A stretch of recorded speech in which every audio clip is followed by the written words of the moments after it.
What keeps you up at night?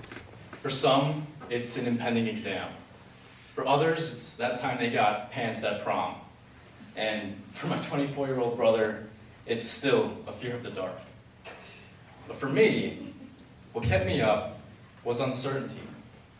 Uncertainty surrounding my career, my relationships with others, even my relationship with my Creator.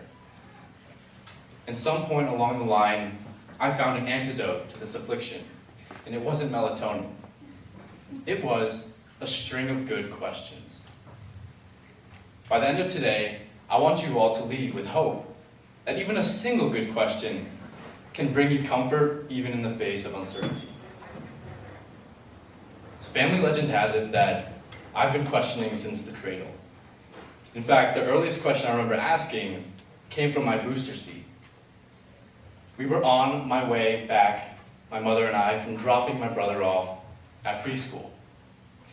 We passed a brick building with an ivy edifice, and I asked, "Mommy, what is that?" She said, "That's Princeton University, sweetie. A school for the smartest students there are." I said, "Wow, I'm going to go there one day." Now, I might still be waiting for that day, but you could imagine how uncertain my life became when history didn't bend to my infantile conviction. But this was just the beginning. Not too long ago, I decided to attend Johns with an S, Hopkins University, and study computer science. And my first real bout with uncertainty came with this sort of prideful imposter syndrome. Part of me believed I was the next Zuckerberg, the next Bezos. But the other part of me believed that I was just way too far behind. So I hunkered down. I got down to business. I competed in hackathons. I accelerated my computer science coursework, and I relentlessly applied to places like Google, Amazon, Facebook, you know. And the environment I engineered for myself suggested I belonged in Silicon Valley, pushing algorithms to GitHub, maybe enjoying soy milk or something strange like that. But my truth was that I was unsure whether or not computer science was a career for me. Then came the first good question I ever asked myself. And that was, is writing code in a cubicle all day really the best use of my endowed talents? This question made me take inventory of all the elements of my life that I had loved, but could also potentially make a career out of.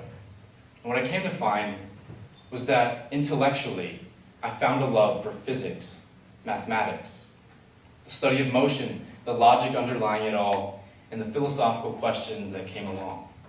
Now, I'm on track to receive a bachelor's in both. Physically, a desire to push my body to new limits, run farther, lift heavier, hit harder. Now the Army pays me, barely, to be physically fit. And finally, professionally, I found that human-centered design, communication, and interaction really breathed life into me. I founded startups, hosted podcasts, and even found a job as a design thinker at Hopkins Applied Physics Laboratory. But I had become obsessed. Obsessed with pushing myself. Obsessed with not feeling like a failure. And as hard as it may be to believe, this came at the cost of a social life. One day I realized that I wasn't anybody to anyone. I remember it like it was yesterday. I was putting the finishing touches on my physics lab report when a vision hit me, and it hit me hard. It was me at my childhood best friend's wedding, except I was in the pews. My whole life, I envisioned myself beside him on his wedding day as the best man. So the sight of him with another dude filled me with rage, but also more uncertainty as to whether or not I could be a good friend. Sure, I could calculate derivatives all day, and I could carry my rucksack for miles, but could I even get an invitation to a wedding? Then came the next best question I've asked myself. And that was, would anybody ask me to be their best man? This question snapped me into action, and I started becoming a lot more liberal with my lunchtime. I would start responding to invitations to go out, less with, sorry, I'm busy, and more with, yeah, why not? Let's go. Why not? And with enough time, wedding invitations started to make their way in.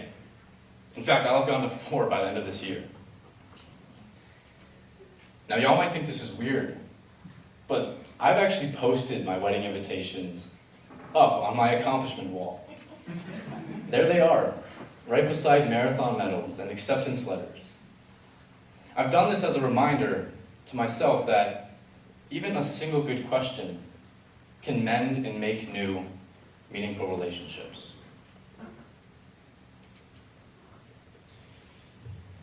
Now, at this point in my life, I thought, and maybe y'all think too, things couldn't have gotten any better.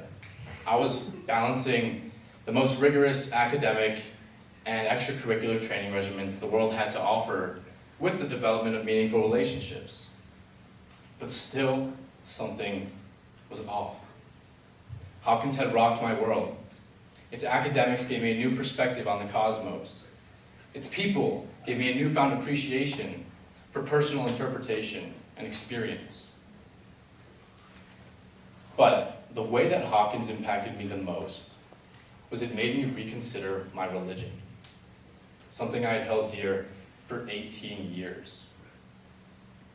I would be up until 3, 4, even 5 in the morning, going back and forth with dorm mates on topics like going to Mass on Sundays or the efficacy of prayer. Even at bars downtown, me and my physics mates would debate the existence of God and whether entropy undermined free will. And whenever I would start to lose these debates, I would just take an extra long sip, hoping the DJ would save me with a cha-cha slide or something, but he never would. But honestly, for the better. Because these questions and debates led me to ask arguably the best question I've ever prompted myself with. And that is, do I actually believe what I preach, or do I just echo what my parents made me say on Sundays? I had to reconsider all that I had held true. What came to the surface were doubts that I had suppressed my entire life. And I was forced into intellectual combat with the Dominican friars down the block. I would carry conversations with them from church back to this very campus, and even across the globe to Rome. Now don't get me wrong, to this day and into the future I will continue to wrestle with God, as I'm intended to.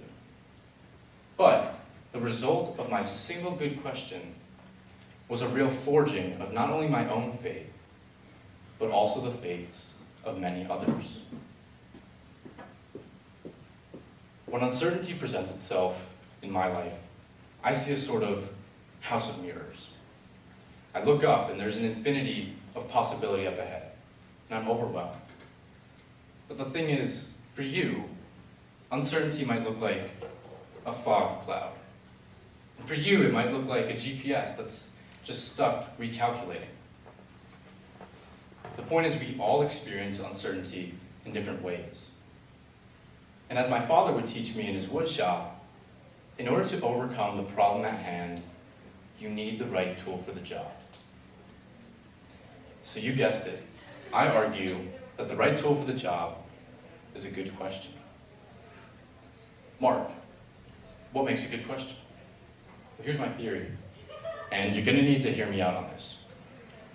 I say a good question should look more like Phineas and less like Ferb. Huh? What do you mean? Well, bad questions are built like Ferb. They're thin and they're blunt. They're ineffective and they're unable to point you anywhere. But a good question is shaped a bit more like Phineas. Thick and sharp. Thick in the sense that they've got a heft to them. They're heavy, and honesty can really weigh on you. And sharp in the sense that they've got a target. They could prick you, but at least they point. Now what I've done tonight is shown you how Phineas has been my pickaxe to shatter the glass in my house of mirrors.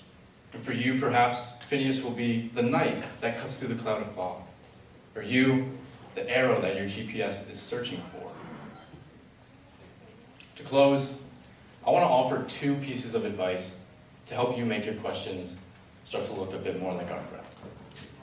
First, learn how to be bored. Leave your headphones at home when you go to the gym. Keep your phone in your pocket while you eat. The spirit of a good question comes as a still, small voice. You need open ears and a quiet environment to pick up on it. Second, stop trying to be cool and have some humility.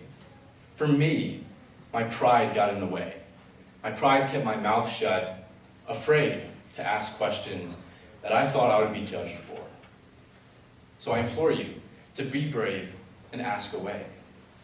For if a good question was never asked, was it ever a good question? Uncertainty will never be entirely rid from your life. But at least now you have a compass. I no longer echo, but I declare.